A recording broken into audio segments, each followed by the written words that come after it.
we must never forget that no government schemes are going to perfect man. We know that living in this world means dealing with what philosophers would call the phenomenology of evil, or as theologians would put it, the doctrine of sin. There is sin and evil in the world, and we're enjoined by Scripture and the Lord Jesus to oppose it with all our might.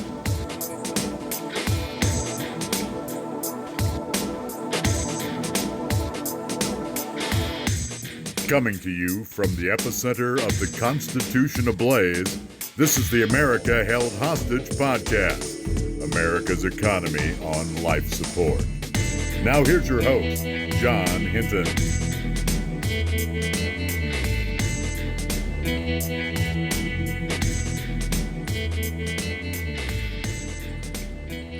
Welcome to the latest installment of the America Held Hostage podcast. This is a special weekend edition here of AHH. We wanted to take a deep dive into what we see as some wickedness in the high places and talk about some corruption in a quick 30-minute podcast where we'll dive deep into a couple topics that we weren't able to get to over the week, some stuff that's breaking right now. Friday night into Saturday morning, and then you'll be able to see this live today. Or you can also listen to it whenever you start picking this up on Monday as a bonus episode. If you want to email us, you can email us at americaheldhostagepodcast@gmail.com. americaheldhostagepodcast@gmail.com. You can also follow me at jhinton_ on Twitter. Also, if you would like to find out more podcasts from the GK Podcast Network, log on to gatekeepersonline.com or type in GK Podcast Network wherever you partake in great podcasts, and you can find other podcasts from Pastor Sam Jones, Dustin Faulkner, and also our founder, Jeff Dornick. And if you'd like to get plugged in as well, you can go to gatekeepersonline.com/plugged-in, where you can sign up for our monthly plugged-in membership. It's only $10 a month. And use the promo code JOHN. You'll get 10% off. And you will also be able to get the book Social Injustice on pre-order, written by Sam Jones, talking about 5 steps to kill a nation and how we can correct the wrongs before they happen. So, bringing you in today is to the conversation with us is JJ Knight. JJ, it's great to have you with us again for another episode of America Held Hostage. How are you doing? I'm doing really well. It's great to be here, and I'm looking forward to this deep dive. Well, the first thing that I wanted to get to was the fact that we've had some contradictions.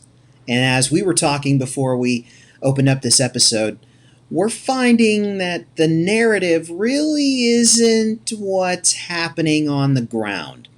And that there's wickedness in the high places, there's corruption going on, and we want to touch about that when it comes to your governor, Illinois' billionaire governor, JB Pritzker, when it comes to the number of deaths we're seeing from coronavirus and what's being reported, but then we're finding out those numbers are being revised. But earlier this week, the Financial Times said that those numbers were higher.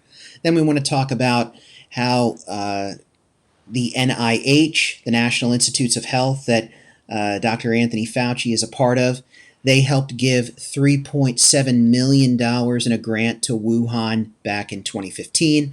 They also gave another $3.7 million in funding to the same lab that the coronavirus left from in Wuhan, China, just last year. How Dr. Anthony Fauci is an advisor to the pharmaceutical group Gilead. And Gilead has the patent to remdesivir. Remdesivir is the new clinical pill that's being developed and is now under emergency use, according to the FDA, to be able to treat coronavirus. The thing is that we'll get into some things that make you think, what's going on with that? And the CDC just revised their death numbers. It's all It's all connected. We're all going to go through it. So let's get started. So the Financial Times on Tuesday reported that coronavirus deaths were likely 60% higher than the official numbers reflect. Well, not necessarily. That was Tuesday at 12:34 a.m., 4/28/2020. Today, on 5/2, when we record this, at about 11:55 a.m. Eastern Time, we get a report from the CDC. Overnight, they revised their death number totals for coronavirus in the United States. Last night, it stood at a little over 62,000. This morning, it sits at a little over 37,000. The correction? You'll never guess. It has to do with the flu. Yeah, over 25,000 deaths that were alleged coronavirus deaths were actually caused by the flu. And the CDC is officially admitting it on their website. Your thoughts on this first topic, JJ? Well, as we'll get in here in the deep dive, I mean, the corruption, it's just the hypocrisy and the corruption is insane. And this one is a little more, I mean, there's a little bit of wiggle room because numbers are always revising, but not enough to be like, anyone with COVID who dies with COVID died from COVID. No. And this will feed into this Fauci part we're going to talk to next. I'm like, this is all going to make the rich richer at the expense to the people doing the living and dying. And all those heroes out there that are in the middle of this, that are getting, the nurses and the doctors and the whatever, they're getting screwed too. Also, people can make some money and the government can grow more powerful and the government's friends, Dr. Fauci, can grow more wealthy. And as we get into the deeper dive, probably a little later, I'll have more passionate words to say about such activities. But it's just appalling and so apparent. It's right in front of your face. To go along with that, we're finding out that when it came to the Paycheck Protection Program, that was supposed to help small businesses that were on the New York Stock Exchange or the S&P 500 or the NASDAQ were getting these funds, publicly traded companies. Now they're having to give back that money due to public pressure, which, might I say, by the way, more cowbell. Continue to put the pressure on these places, as we've talked about in previous episodes where this occurred, and don't frequent them anymore. That's corrupt in and of itself. The Lakers don't need $5 million. Shake Shack didn't need $10 million. Why? They can survive, and if they can't, well, that money wasn't meant for you. That money was meant for small businesses, places that have 500 employees or less. But I digress on that. What I wanted to add on that part to talk about the corruption is the fact that in the Paycheck Protection Program, large banks that have processed these forgivable loans have made $10 billion worth in fees. These are the large banks, not the small banks. So the larger banks are going with larger businesses. Why? Because they get a larger percentage, because the larger companies are asking for larger amounts. This is the greatest theft of wealth since the bank bailout in 2008, JJ. But let's keep going. There is more corruption, and this isn't conspiracy. This is all out in the open. We're going to link to the articles. We're going to show you what is happening. The next topic, Dr. Anthony Fauci vouched for remdesivir on Thursday as a clinical treatment this past week for coronavirus. Now, remdesivir has been in development for quite some time. What gets me is that in this development, we're finding out that remdesivir, in this clinical trial that he cited to the president earlier this week, they had tested it on a small number, 30 to 40 patients, and they saw great emerging data coming from it that it helped to correct coronavirus in patients. Well, we're finding out now that that development in patients, that's the same number that happened when hydroxychloroquine came out of southern France, and there was data showing that they had used hydroxychloroquine on 30 to 40 different people as well. Well, back then, 6 weeks ago, Dr. Fauci poo-pooed that study and said there wasn't enough data. Now he's coming out and saying, well, this is emerging data with remdesivir, which it's a breakthrough. But is it? He's actually an advisor on the board for Gilead, the pharmaceutical company that is developing remdesivir. So that's not a conflict of interest? By the way, hydroxychloroquine has been treating malaria since the 1950s. It's $1 a pill. Remdesivir has just been developed by Gilead, and it's $1,000 a pill. This is also corruption that has been happening as well, where there is a conflict of interest, and you're starting to see the fact that there's a good old boys club because Fauci and Birx used the same data models from the WHO and the World Health Organization and the Imperial College in the UK. Well, JJ, did you also know that the WHO director, Dr. Tedros, was a founding member of the Bill Gates-run IHME at the University of Washington, which produced the Lockdown Forever advocacy modeling that your state, my state, and the rest of the nation used to come about with these draconian means. That's a reminder that the IMHE models were used by Fauci and Birx to craft national policy. So the World Health Organization, the Institute for Health Metrics and Evaluation, and the Imperial UK models all came from the same echo chamber, which is now pimping to you a $1,000 pill for you to buy to treat coronavirus. And all they did when it came to studies from Stanford, Southern Cal, Boston University, the University of Miami, they told you get lost. Your thoughts on that, JJ, as we're seeing more wickedness in the high places with that echo chamber and that conflict of interest? Oh yeah, conflict of interest in the U.S. especially is outrageous. Oh, it isn't just the U.S. I mean, we saw that with the Panama Papers and the wealthy leaders of the world, from Putin to the King of Saudi Arabia, just bilking taxpayer money, whatever, from their people and growing more powerful. But when Fauci and this is Trump's right-hand man on this whole thing until very recently. It's his Rasputin. Yeah. And it's like, but that doesn't, it's still there. He still put the orders in, and now he's just passing. It's like, oh, the governors have to let it go. I'm like, you can't pass the buck. You got in bed with these people. Now the bed bugs are biting you too.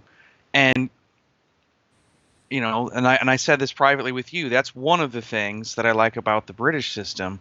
They can't get, like in bed in the House of Lords, it's different. But in the House of Commons, they can't get as directly in bed. They have more strong anti-conflict of interest laws until after they get out. They still grease the skids. Let's not be wrong. But we don't have anything like that. Monsanto, which hits our backyard, where we met in Iowa, especially. I believe every member of their board of directors is either a current or former member of a regulatory or oversight committee that would be trying to keep them in check. This just can't happen. That's the food you eat. This is the medicine that you need to take.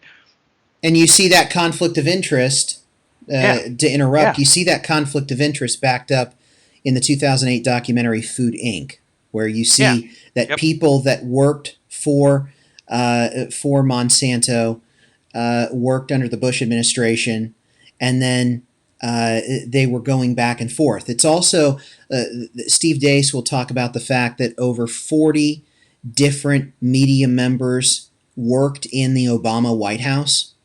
Yeah. Oh yeah. Oh, it's crazy. And even in your and again, I still need to finish that, the Out of Shadows. There are a lot of actors and Hollywood types that were in the Obama administration formerly, or were in other administrations, not just Obama. I mean, Bush, Clinton, everybody.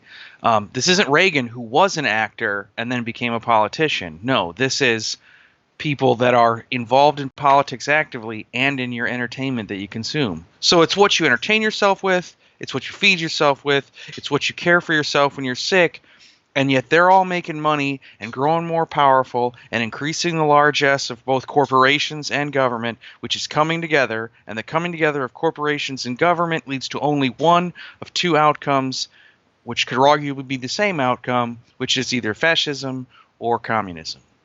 Eh? Well, communists and fascists and Nazis, they all didn't care about who died. And now these same people that came up with these draconian means, when you want your freedom back and you want to take your country back, are saying, well, you want to kill your grandma. But Mm-hmm. 3 separate stories talking about more wickedness in the high places. This came out yesterday. One headline: nearly 1/3 of all coronavirus deaths in the state of Ohio have been tied to nursing homes. 2, 65% of all coronavirus deaths in the state of Pennsylvania are tied to nursing homes. 3, 50% of Maryland's confirmed deaths for coronavirus are connected to nursing homes. We have stories in Brooklyn where funeral homes are overwhelmed with dead bodies. They're stacking people like human kindling on top of each other in freezer trucks in Brooklyn. And we got a story. I got a story from you this past week as well that you wanted to discuss about in your state of Illinois. The fact that there is a huge number of deaths related to coronavirus that are happening in nursing homes. So we don't care about the unborn, and we don't care about your constitutional rights to peaceably assemble and freedom of speech and freedom to exercise your religion as you see fit. You want to kill grandma if you want those back, but they're the ones that with their policies are actually killing grandma. Your thoughts? Oh yeah, it's hypocrisy of the highest order, and that, let's link it to Jesus Christ. Let's do it. When was the one time for sure that nobody can argue about that while he was alive on this earth, the Lord showed true anger? He went and waited 2 days and fashioned a horsehide whip and came back and beat the money changers and bankers out of the temple. Why was he so mad? You turn my father's house into a den of thieves. It was the hypocrisy. It was the talking about giving to the poor and then using the part of the temple that was for the non-believers, for the Gentiles, else to come in and actually maybe learn, choose to convert, etc., etc. They were using that to count the coins and fill their coffers. There's nothing new under the sun, John.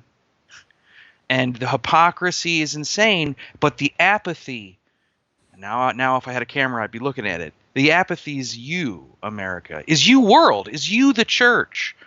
Your apathy, to quote a great Star Wars game, Knights of the Old Republic 2, apathy is death. Well, you're allowing a hypocrisy and a corruption to go on that's literally affecting your whole life and slowly crushing your life, killing your loved ones, and not just the elderly. 83 people have COVID and are probably, a lot of them are going to die or in a disabled person care facility, one of the largest in my state. That's my thoughts. Those are your thoughts. Well, to follow up on that, the NPR article that I was citing that you sent to me was that nursing homes account for 35% of coronavirus deaths in the state of Illinois. Yeah. So we're gonna bilk you and cause your wealth to go down, keep you from working. We're gonna print money and we're gonna use it to fill our coffers in our banks. We're going to keep the abortion mills open. We're going to keep you from being able to worship in church. We're going to tell you that you have to stay inside in order to save lives. But then we don't have to stay inside ourselves, and we can walk parks like a good communist dictator. Thank you, Bill de Blasio. Right, we'll peddle fear porn like our governor in New Jersey, Governor Phil Murphy, who wears a mask to his daily coronavirus briefing, and then when he's in a photo op in the Oval Office at the White House, he doesn't wear a mask. But yet, he is telling you that you're a jackass and you're a donkey on Twitter if you violate these orders. 1,700 people who have violated these unconstitutional executive orders that he has mandated have been arrested and fined in our state. Meanwhile, we're finding out that people that you thought had your best interest in mind and were protecting you, no, they're greasing the skids to be able to make some money because they're on the board of places that had a development already in mind for a coronavirus. And they're telling you, well, this data isn't good enough to believe, but now it's good enough to believe with this new substance we've created. Well, doctors are claiming from the UK Daily Mail, a group of doctors, 35,000 people treated in a clinical trial, 91% have been cured thanks to hydroxychloroquine, not remdesivir. But you can't make money with hydroxychloroquine. It's $1 a pill. Remdesivir is $1,000 a pill. This is hypocrisy of the highest order. It's wickedness in the high places in plain sight. They're taking your money. They're killing your grandparents. They're allowing the babies to continue to be aborted. And they're lying to you about the data when the antibodies are 55 to 85 times higher than previously thought, which means that the deaths in America are 50 to 85 times, the death rate is 50 to 85 times less likely, and then the CDC confirms that and says overnight, 25,000 of those 62,000 deaths, those were actually from the common flu. They weren't from Kung Flu. Your thoughts, JJ?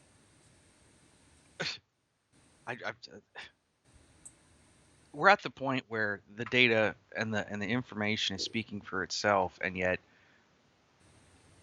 you lovers of lies, that your eyes are closed. You got eyes but you don't see, you got ears but you don't hear. That isn't just talking about the Spirit of Christ. You don't even know the truth when it's staring you in the face. But yet the corruption continues. You're upset. People are out protesting. People are out counter-protesting. People are going nuts. JB, he had my respect. I didn't vote for the guy, okay? But he had my respect. He had made huge and amazingly good changes for Illinois. That's not a lie. That's not hyperbole. And now he sent his wife to Florida. Please play the clip. I am finding it right now. Okay. Yeah. So there's a clip here that when he finds it, it is apocryphal. It is disgusting. It is found it right here. Illinois billionaire Governor JB Pritzker says he won't answer a reprehensible question about his wife traveling to their Florida estate as he extends non-essential travel bans and stay-at-home orders for citizens. This is just more corruption and wickedness in the high places. Here's the clip, JJ.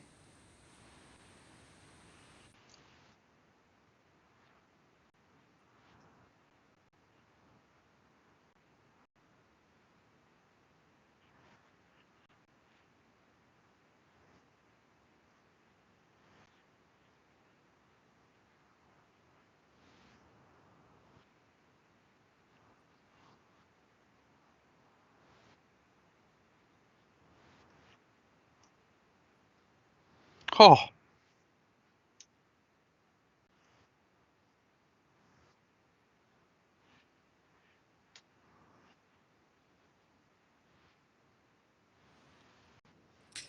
Okay, so it's a legitimate question that your governor dodged, because that's do as I say, not as I do. That's just like Mayor de Blasio. That's just like Governor Phil Murphy. So there's a different set of rules when you're a billionaire that has a pen and a phone, and you rule like a tyrant from your governor's mansion. This is your governor, and you were a big fan of his before then because he actually balanced your state budget after 400 days of not having a budget and having a $41 billion budget shortfall. But now he's asking, along with your Illinois Senate leader, to have the federal government bail out your state for $42 billion after they've been financially reprehensibly mismanagers of the people's money. Your thoughts on this? Because this is just absolutely appalling. I'm disappointed. I'm like I said, fan is a little strong word. I had respect for him. And, he had made a lot of changes. And like I said, people that have been working with or in Springfield for like the last decade, people that know way more about politics than I ever will, had said it was such a positive change. There was bipartisanship. There was real governing going on, and listening to the people too, by the way. There was a lot more positive changes than just getting the budget, although that helped. Changes in taxation laws, down. Democrat, down taxes. Think about that. And now, King J. He went from Uncle JB to King JB, and that's unfortunate. And the corruption is just but we've got more deeper dives. Let's continue. Well, when it comes to corruption, let's talk about the fact too that the National Institute of Health and the National Institute for Allergy and Infectious Diseases, led by Dr. Fauci, they funded the lab that was working on coronavirus. They funded it with $3.7 million under the Obama administration in 2014-2015, and then they followed it with another $3.7 million grant back in 2019, raising the total to $7.4 million in direct research to the coronavirus that was released from this Wuhan lab and became the Kung flu epidemic that we are now dealing with worldwide. I don't think if that's a coincidence after all of this. I've got a bridge to sell you in Brooklyn. There's just so much stuff here, and if you see me on video, you're seeing me interlock my fingers because there's so much that's happening that's interwoven, and you've got to be able to discern what is happening. You're seeing that we funded places that were developing this and working with stuff that if it got out, it could cause a pandemic. It did. And then we just happened to have something that was in development for a coronavirus that we just happened to have a study about. But meanwhile, we have other stuff that we find from doctors on the ground is working, but we can't allow that to work. Meanwhile, the wickedness in the high places doesn't stop there. The corruption doesn't stop there because we're finding out reports from media They went after General Michael Flynn tooth and nail, and it broke on Thursday night, and then into Friday, that General Michael Flynn was set up by the FBI. They were, according to the Inspector General's report, the Steele dossier was seen to be faulty and flimsy from the beginning, and it wasn't until Peter Strzok, the former FBI agent, stepped in and vouched for the Steele dossier that that investigation continued to go forward. But we're finding out now that, according to handwritten notes by FBI agents, quote, "What are we going to do with Flynn? Are we trying to get him fired, or are we trying to set him up, get him to lie so we can prosecute him?" So we're finding out that the media misrepresented those facts. They dragged Carter Page and General Michael Flynn through the mud, just like they did Covington Catholic, just like they did Kavanaugh. And each and every time that this has occurred, they've been shown to have been lying. Outright deceit and manipulation of the American people because of their Trump derangement syndrome. And that's just more wickedness in the high places, JJ. Oh, yeah. It isn't like I'm a fan of Trump. You know this. Your audience by now probably knows this. I'm not. For a lot of personal reasons. A lot of it's based on my faith and statements he's made about his lack of faith, yes. Yeah. Thank you. But in this case, you're letting it's the hypocrisy. Like, you're going to do everything you can to get Hillary into power. She tossed 30,000 emails. You're going to do everything you can to get General Flynn fired, removed, in jail, whatever. He did not get any dishonorable discharges or anything on the military side, correct? They didn't remove anything? He was already a retired general. He's retired. So well, they prosecuted him for perjury, lying under oath. So but it sounds like this was all a setup. Right, it was all a setup. But I was just saying, and yet, even with all of that, the military then didn't come back and do his record. Why? Because his record and the actual man's character, his integrity, which you cannot separate private from public, spoke for itself. Right. And we see that in the military. And the military's not perfect, but we saw that when the civilian-placed political former SecNav? Yep. Jerkface is what I'm going to call him. He did reprehensible stuff and got that captain fired, and now they're like, no, we want him back. He was doing the right things. The admiralty that want him back, that's good. That's a sign. But that's not the standard in Congress or in your legislatures. The standard there is put up the money and shut up on your opinion. Well, I think it gets to go a little further into this. For listeners who don't know, General Michael Flynn served in the Obama administration, and then he was abruptly fired. And then Flynn became an advisor to Trump when he started running for president of the United States. Flynn was a Democrat who turned Trump supporter. And you wonder now if there was some vindictiveness from people in the Obama administration, and they decided to go after Flynn because he supported the guy that was then perceived as their enemy and a person that would undo everything that they had tried to do. That just seems reprehensible in and of itself.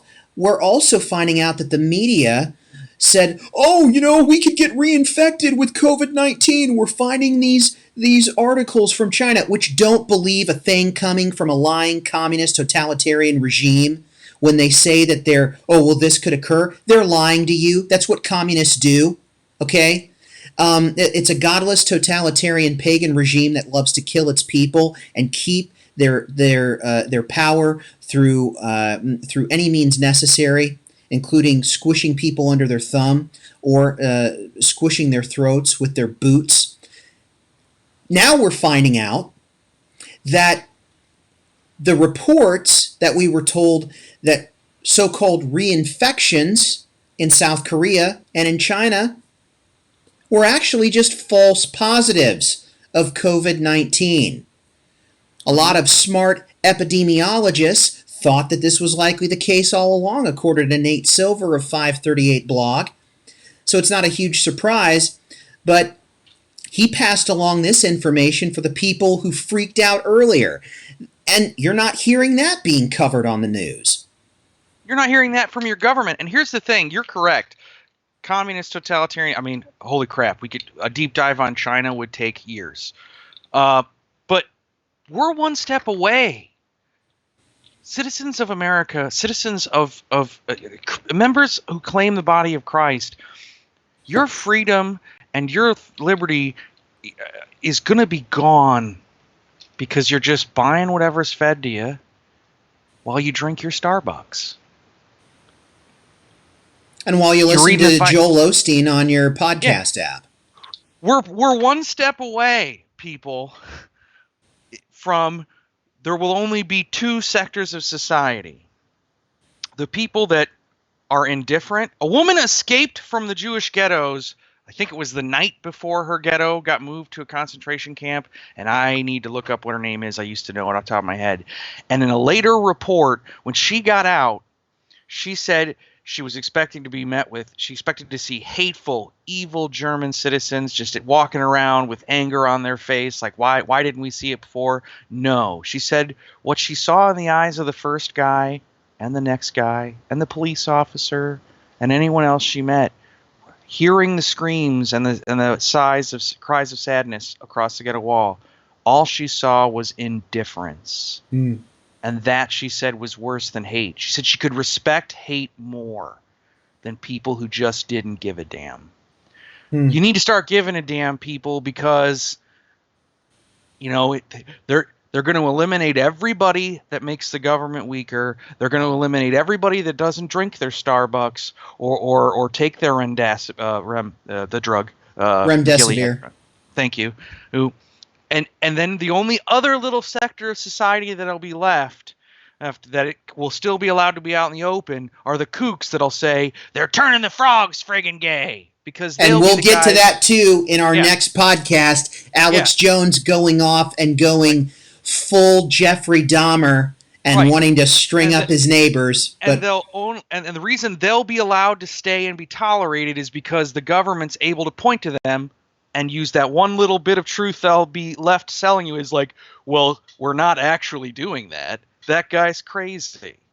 Well, to follow he'll be allowed to stay. To follow up on your point, while I'm getting to the next story, if you could look up that quote that they came for the Unionists from that pastor, look for that quote, because that is a very appropriate quote to back up your point of what's happening, where we're asleep at the wheel. We're not actually doing what we need to do. And it's a quote from a person who lived in Nazi Germany. Take it away, JJ. The United States Holocaust Memorial Museum has this quote, by the way. It was a poetic versions from a speech from Martin Niemöller, a German Lutheran pastor, by the way. Okay, so first they came for the socialists, and I didn't speak out because I was not a socialist. Then they came for the trade unionists, and I did not speak out because I was not a trade unionist. Then they came for the Jews, and I did not speak out because I'm not a Jew. Then they came for me, and there was no one left to speak for me. This is a German pastor watching the Holocaust happen, showing indifference. It wasn't that he hated any of these people necessarily. Right. And it was socialists. It was just burying your head in the sand like most of the church in America has done right now. Exactly. Came for the socialists. So in this case, they're going to come for the capitalists. Really. They're going to come for the trade unionists, the unions. They're going to come for the unions. No, they're going to come for the workers. And they've Right. put 30 million out of work. Right, exactly. And then they said they came for of course, infamously for the Jews. They're going to come for the people of faith. And then they came for him. They're going to come for the people of faith that don't back them. They're going to come for the people of political ideals that don't back them, whichever party comes out on top. Because right now, mark my words, both parties, whether they actively see it in their mind's eye or it's just somewhere back in their subconscious, the parties as entities, as powers and principalities, yeah, I went there, they see their chance. Whoever comes out on top now, if we don't have revival and we don't have a claim for liberty now, the people standing up right now, whichever party comes out on top is going for Kingmaker. And yeah, I totally agree with you, JJ. As we wrap up here, if you value liberty, if you value personal freedom, if you value constitutional rights, but more so if you value Scripture, if you value the gospel, if you value the principles that made up the Mayflower Compact, that made up the Declaration of Independence, that led us to the founding of the Constitution, that led us to the Gettysburg Address, that led us to the Emancipation Proclamation, that led us to call a totalitarian dictatorship an evil empire. Throughout the centuries, those principles are at stake. And if you do not fight for them, if you do not push back against this pagan progressive spirit of the age that wants to destroy you, we're told in Scripture that we are to destroy every high and lofty argument that comes against the truth of the gospel of Jesus Christ. Well, if you're not destroying those arguments, if you're not prepared with the reasoned defense for the hope that is within you, we're not asking you to defend capitalism, because ultimately, if you let capitalism with total depravity mix in, what does it become? Crony corporatism fueled by greed. It becomes a monopoly, but it becomes crony capitalism fueled by greed. That's not good for anyone. But the thing is that when free market capitalism is ruled by biblical principles, then people are paid a fair and living wage. The worker is worth his wages, according to the book of James. When you put those principles into practice, you don't oppress people who are working. And just like that quote, they came for the socialists. Well, they'll come for the capitalists. They already are. They came for the trade unionists. They'll come for the workers. Then they came for the Jews. They'll come for people of faith. That was the first start. It wasn't people of faith. It was just certain ethnicities. Then they came for people of faith because that was a pastor. They're coming for you too. A Lutheran pastor, an evangelical. And that's the reason why we need to be as bold as lions, trusting the Lion of Judah to lead us in this battle against the principalities and powers that rule this dark age. So we'll get into more in a future podcast about this, but I wanted to ask you, what are your final thoughts as we move forward? People, you need to keep yourself informed, not just by us. We link to everything, and God bless this show for that. But you need to find sources that you can trust, or find authors you can trust, find reporters, find journalists. But you need to find the faith, to draw the true strength, to stand up for not just yourself, but your families, your friends, your neighbors, even the guy at work you hate. You can't go make fun of that guy right now. You don't even have that freedom. You need to stand up and you need to see the truth and act on the truth. Apathy is death. Thank you, Darth Treya. For JJ Knight, I'm John Hinton. Email us at americaheldhostagepodcast@gmail.com. Like and subscribe to the podcast on iTunes, Google Play, Spotify. Share it with friends and family. And you can find me at jhinton_. This has been the special weekend broadcast of the America Held Hostage podcast on the GK Podcast Network. That's the way it should be. Colossians 2:8.